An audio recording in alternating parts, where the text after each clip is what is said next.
If you've been paying attention to the media in the last couple days, you've probably heard the huge outrage because North Korea at the UN supposedly threatened people when publicly speaking. Here's what was actually said. As the saying goes, a newborn puppy knows no fear of the tiger. South Korea's erratic behavior would only herald its final destruction. Meaning that they believe South Korea really doesn't know what they're talking about and believes that they are stronger militarily than they think, and that if they challenge the DPRK militarily, they'll kick their ass. So what's the threat? They're saying that if South Korea decides to take provocative action against the North, that they're capable of defending themselves, and that they're stronger than South Korea actually thinks. I don't see where the threat is here. Our current nuclear test is the primary countermeasure taken by the DPRK in which it exercised its maximum self-restraint. If the U.S. takes a hostile approach towards the DPRK to the last, rendering the situation complicated, North Korea, will be left with no option but to take the second and third stronger steps in succession. Well, basically what they're doing is declaring their right and intention to defend themselves if the situation escalates to violence, which apparently is supposed to be a threat, when it's not. This claim of North Korea having threatened people at the UN is completely fabricated.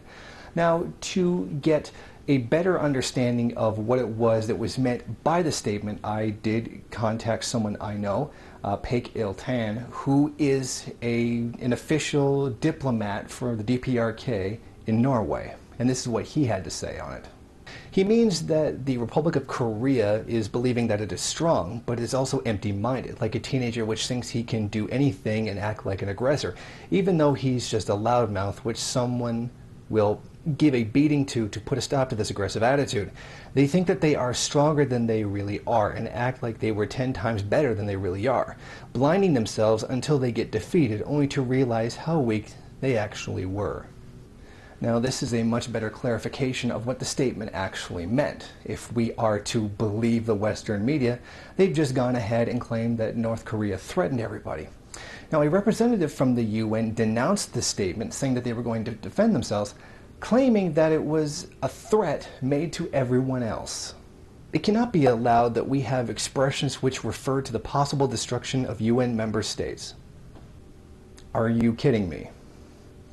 Not only was there no actual threat in the statement, do you remember anything the U.S. has said in the past 12 years?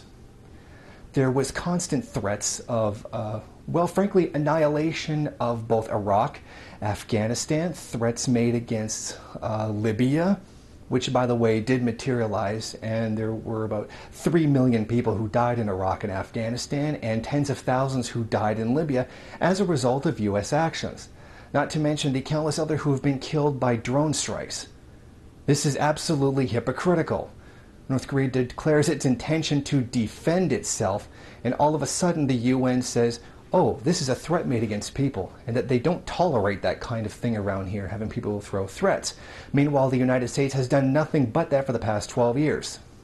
That's just been doing it for many decades and over 100 years, but we'll stick with the time within its existence within the UN, where it has been not only threatening to kill massive amounts of people, it has actually been doing it. This is a tremendous act of hypocrisy.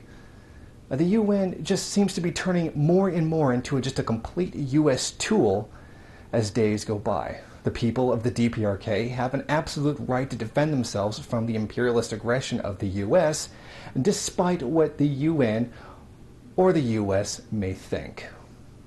Hey Mouse Rebel News fans, I just wanted to let you know that I've released a new ebook debunking the claims made by Trevor Luden that Barack Obama is a communist. He made a challenge that if anybody could refute his proof that Obama is a communist, that he would stop calling him one and take his own book calling him one off the market. So if you want, head over to the MRN bookstore on lulu.com and check it out.